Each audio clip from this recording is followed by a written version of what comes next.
Salut les petits loups. Aujourd'hui, je vous présente la recette du foie gras, à ma manière. Cette recette doit être préparée au moins 48 heures avant sa consommation. Sachez qu'il est très facile de réaliser et de réussir cette recette.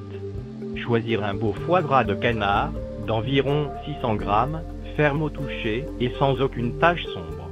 Il doit être uniformément beige clair.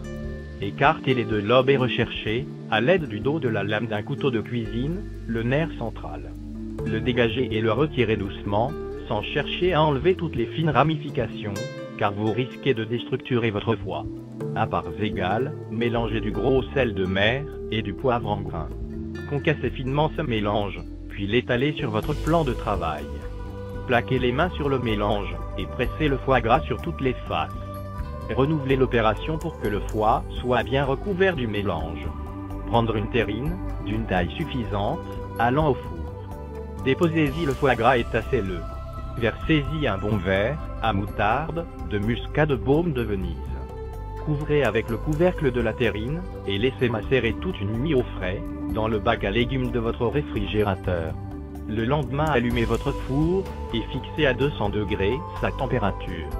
Ôtez le couvercle de la terrine, et recouvrez-la de papier sulfurisé.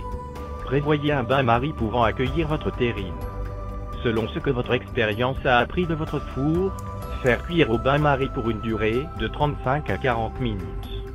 Soyez très attentif, et ne dépassez pas la durée maximum. Le foie gras ainsi obtenu ne doit pas se conserver au frais plus de 8 à 10 jours, sous réserve d'appliquer, immédiatement après usage, un film alimentaire sur la coupe, pour éviter un noircissement prématuré. Conseil très personnel, à consommer avec modération avec du vrai pain de campagne. Je suis totalement allergique au pain de mie, qui est das et à moitié cramé. Vous pouvez boire avec vin des Côtes-du-Rhône, muscade de baume de Venise, Condrieu, Château-Grillet, pour ceux qui ont gagné au loto. Un bon vin blanc, issu d'un cépage vionnier, celui des frères français, du château Saint-Estève-du-Chaux, par exemple. Vin d'Alsace. Gewürztraminer, récolte tardive, ou Grenoble. Vin du Sud-Ouest. Jurançon doux. Vin de Bordeaux. Loupiac, Sainte-Croix-du-Mont. Le Mont-Basillac est à prohiber. Vin des Pays de Loire. Quart-de-Chaume, Côte-du-Layon, Bonneau. Enfin, les hérétiques. Certains boivent de l'eau, il y a un bon moment que je ne leur parle plus. D'autres absorbent du soda, et même du Coca-Cola, cela ne peut être que sous la contrainte ou la torture.